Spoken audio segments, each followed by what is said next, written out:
Myopia एक epidemic और बहुत तेजी से जिसकी स्पीड बढ़ती जा रही है। 2050 तक एक एस्टिमेट के अकॉर्डिंगली रफली वर्ल्ड की 10% पॉपुलेशन मायोपिया से सफ़र कर रही होगी। और ये मायोपिया वो 0.5-1 वाला नहीं है। ये मायोपिया की डेफिनेशन है people having more than -3 dioptre of glasses number. तो आप इसकी सिवियरिटी को इमेजिन कीजिए कि रफली 10% ऑफ वर्ल्ड पॉपुलेशन आज इसी मायोपिया से होने वाली एक सीरियस कंडीशन रेटिनल डिटैचमेंट के बारे में बात करूंगा कि जिन बच्चों का ये माइनस का नंबर इतना ज़्यादा होता है और ये हर साल बढ़ता जा रहा है, उन केसेस में रेटिनल डिटैचमेंट होने के क्या चांसेस हैं। तो देखिए, जिन लोगों का ये मायोपिया का नंबर -1 से -3 के बीच में है, उसमें रेटिनल डिटैचमेंट होने के चांसेस रफली 4 गुना बढ़ जाते हैं नॉर्मल पॉपुलेशन के हिसाब से। और जिन पेशेंट्स के अंदर -3 से लेके -6 डायप्टर्स तक का मायोपिया है, ये बच्चे रफली 8 टाइम्स ज़्यादा रिस्क पर हैं नॉर्मल पॉपुलेशन से रेटिनल डिटैचमेंट के लिए। और जिन लोगों को -6 से ज़्यादा का चश्मे का नंबर है, उन केसेस में 20 टाइम्स ज़्यादा रिस्क है रेटिनल डिटैचमेंट होने की। और रेटिनल डिटैचमेंट ये कोई सीधी सादी बीमारी नहीं है। इस अगर ये पेशेंट्स को हो जाए तो इसको ट्रीट करने के लिए एक मेजर सर्जरी की ज़रूरत होती है, जो रफली 1 से 1.5 घंटे चलती है। विजन रिकवरी में भी टाइम लगता है, और कितनी विजन रिकवरी होगी वो भी काफ़ी फैक्टर्स के ऊपर डिपेंड करती है। तो आज इसी कंडीशन के बारे में डिटेल में बात करेंगे, myopia, retinal detachment in high myopes.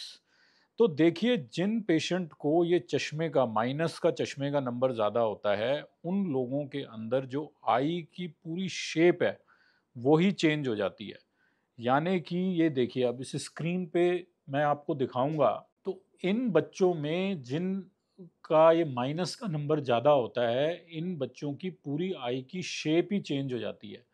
तो इसमें देखिए, ये एक आई की एक नॉर्मल शेप है, और जैसे जैसे ये मायोपिया बढ़ रहा है, ये देखिए, जिन पेशेंट्स का मायोपिया -5 से 6 डायप्टर है, ये आई की जो शेप है ये ओवल होनी शुरू हो गई है। ये पीछे से ऐसे लंबी होनी शुरू हो गई है। और जैसे जैसे ये मायोपिया बढ़ता जाएगा, इसकी शेप बढ़ती जाएगी। और किसी किसी केस के अंदर ये सिर्फ ऐसे लंबाई में ही नहीं बढ़ती, ये साइड से एक प्रोट्रूजन अलग से आ जाता है, जिसको हम बोलते हैं स्टेफाइलोमा।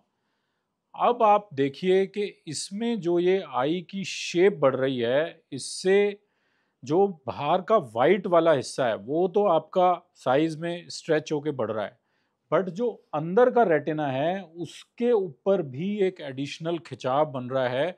और ये जो अंदर का पर्दा है ये बहुत ही बारीक होता है। तो जब इस पर्दे के ऊपर आपकी आई की शेप चेंज होने की वजह से एक कांस्टेंट खिंचाव और ट्रैक्शन पड़ता रहता है, तो ओवर टाइम पीरियड इसके अंदर वीक स्पॉट्स बनने शुरू हो जाते हैं, रेटिनल होल बनने शुरू हो जाते हैं। और वो जो वीक स्पॉट बनते हैं उनको हम कहते हैं लैटिस डीजनरेशन, ये जो आपको दिख रहा है। और अगर एक लिमिट से ज़्यादा ये खिंचाव बन जाए, तो ये जो पर्दा यहाँ से पतला हो रहा है, ये यहाँ से फटना शुरू हो जाता है, इसमें होल्स बनने शुरू हो जाते हैं।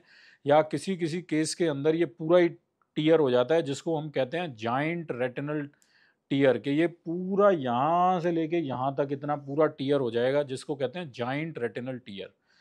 और इन हाई मायोप्स के अंदर ऑपरेशन के दौरान भी जब हम इनको ट्रीट करते हैं, तो काफ़ी सारे स्पेशल चैलेंजेस आते हैं। तो एक रिस्क तो हो गई जो पेरिफ्री में आपके ये रेटिना के अंदर वीकनेस आ रही है, जो मैंने एक अभी आपको दिखाया, लैटिस डीजेनरेशन।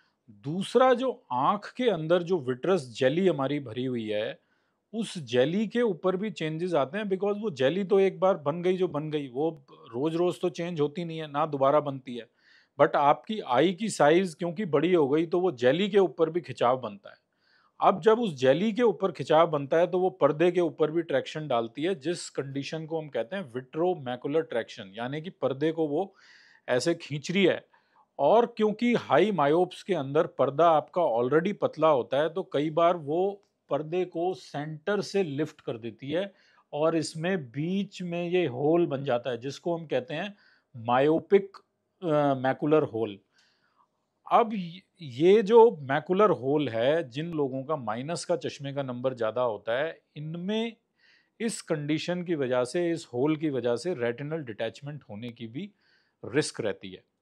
तो अब अगर ये हाई मायोप्स के अंदर ये पर्दा हिल गया, तो आप ये जानिए, क्योंकि इनकी जो आई की सारी डायनेमिक्स है वो भी पूरी की पूरी चेंज हो जाती है, तो इसमें जो पर्दे को वापस जोड़ना भी बहुत इजी नहीं होता और इसके लिए एक special set of skill, experience की ज़रूरत होती है।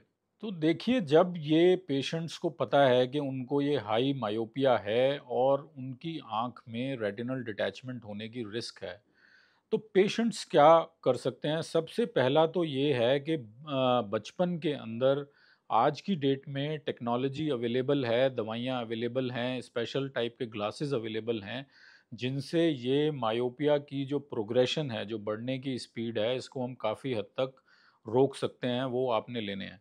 सेकंड, सबसे ज़रूरी है एक रेगुलर आई एग्जामिनेशन। आपने जो है सिर्फ चश्मे की दुकान पे जाके अपने चश्मे का नंबर चेंज नहीं कराना। जिन लोगों को ये हाई मायोपिया है, स्पेशली -3 के ऊपर जिन लोगों का चश्मे का नंबर है, आपने अपनी आँख की पुतली फैला के पीछे रेटिना का एग्ज़ामिनेशन ज़रूर कराना है। बिकॉज़ ये जो वीक स्पॉट्स हैं, जो लैटिस हैं, जो रेटिनल होल्स हैं, ये एक रेटिनल एग्ज़ामिनेशन के बाद ही पता लग सकता है और इनका ट्रीटमेंट अवेलेबल है कि इसके अंदर हम अगर लेज़र बराज कर दें, तो काफ़ी हद तक रेटिनल डिटैचमेंट की रिस्क कम हो जाती है। सेकंड, अगर मायोपिक पेशेंट को फ्लैशेस आ रहे हैं, फ्लोटर्स आ रहे हैं, यानी कि लाइट का चमकारा निकल रहा है, जैसे वेल्डिंग की लाइट होती है, तो ये एक वार्निंग साइन है पेशेंट्स के लिए कि आपके पर्दे के ऊपर खिंचाव बन रहा है और आपको एक रेटिनल एग्जामिनेशन की ज़रूरत है।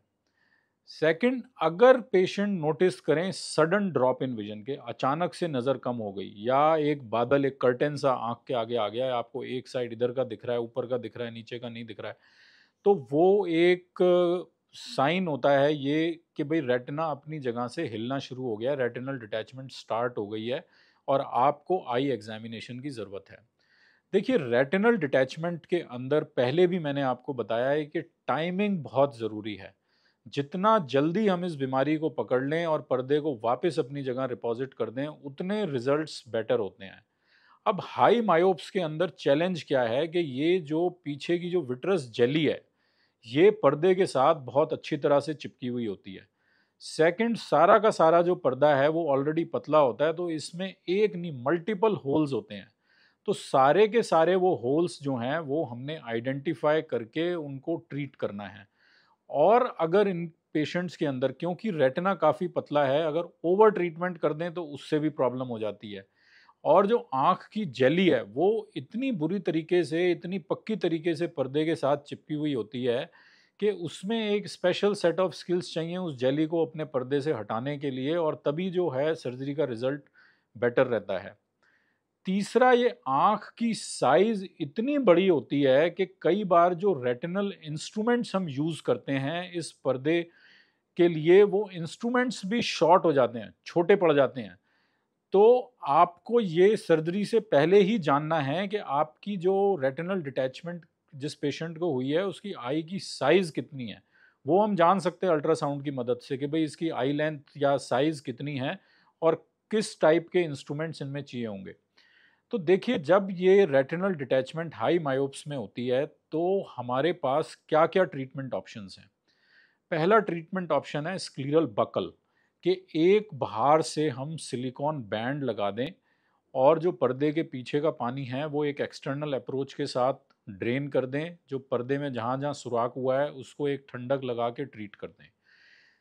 मेरे हिसाब में अगर पेशेंट बक्कल के लिए फिट है तो ये सबसे बेस्ट ऑप्शन होता है उनके लिए। सेकंड ऑप्शन है कि हम आँख के अंदर जाएँ, आपकी विट्रस जेली को क्लियर करें, पर्दे को अपनी जगह अपोज़ करें और फिर आँख के अंदर गैस या सिलिकॉन ऑयल दोनों में से कोई एक चीज़ डालें। और दोनों में फ़र्क ये है कि अगर हम गैस डालते हैं, तो वो अपने आप ख़त्म हो जाती है और अगर हम ऑयल डालते हैं, तो वो फिर एक और ऑपरेशन करके हमें निकालना पड़ता है। अब अगर ये रेटिनल डिटैचमेंट जो आपको हुई है, वो macular hole, myopic macular hole की वजह से अगर ये रेटिनल डिटैचमेंट हुई है, तो इसका ट्रीटमेंट और भी ज़्यादा चैलेंजिंग है। और रीज़न उसका ये है कि जब आपकी आई की साइज़ चेंज हो गई, आप इस फ़ोटो में देखिए कि आँख की जो पीछे की लेयर है, जिससे हमें ये पर्दा चिपकाना है, वो नीचे की साइड आ गया। तो अब इसको किसी भी तरीके से पीछे पुश करना जो है वो इतना आसान नहीं होता है। और इसके अंदर इस जो मैकुलर होल बन गया है मायोपिया के अंदर, इसको बंद करने के लिए कई बार स्पेशल टेक्निक्स का यूज़ करना होता है। वो टेक्निक मैं अभी इस वीडियो में नहीं आपके साथ शेयर करूँगा, क्योंकि वो एक अपने आप में एक अलग टॉपिक है। उसके बारे में हम नेक्स्ट वीडियो में बात करेंगे कि वो कैसे उसको क्लोज़ किया जाता है। तो ये सारी चैलेंजेस हैं जो हाई मायोपिया में जब रेटिनल डिटैचमेंट हो जाए होती हैं, कि एक तो आई का साइज़ ही पूरा चेंज हो गया है, जो पर्दा है आपका वो बहुत ज़्यादा पतला है, विट्रस जेली जो है वो रेटिना के साथ बहुत अच्छी तरीके से चिपकी हुई होती है और वो जेली हर बार एक पुल करने की, वापस से रेटिना को खींचने की कोशिश करती है। तो इसमें टाइम और स्किल दोनों बहुत इम्पॉर्टेंट हैं एक अच्छे रिजल्ट को लाने के लिए। और अगर पेशेंट्स राइट टाइम पर आ जाएं, तो आज की डेट में हाई मायोपिया के अंदर भी काफ़ी अच्छा सक्सेस रेट है रेटिना को अपनी जगह अटैच करने का और नज़र को वापस लाने का। लेकिन सबसे ज़रूरी जो हर बार मैं कहता हूं कि prevention is better than cure, कि आपको अगर कोई दिक्कत नहीं है हाई मायोप्स को, तो भी आपने अपना एनुअल आई एग्जामिनेशन कराना ही कराना है। और आई एग्जामिनेशन का मतलब ये नहीं है कि आपने अपना चश्मे का नंबर चेक करा लिया। आपने एक प्रॉपर आई एग्जामिनेशन कराना है, जिसमें चश्मे का नंबर, आई का प्रेशर, पुतली फैला के पीछे पर्दे की जांच, वो सारी आपका डिटेल में चेकअप होना चाहिए। उम्मीद करता हूँ इस इंफॉर्मेशन से जो हाई मायोप्स के अंदर रेटिनल डिटैचमेंट की जो दिक्कत है, उसके बारे में आपको थोड़ी जानकारी मिली होगी और आपको अपनी आंखों की देखभाल करने में मदद मिलेगी। Thank you very much.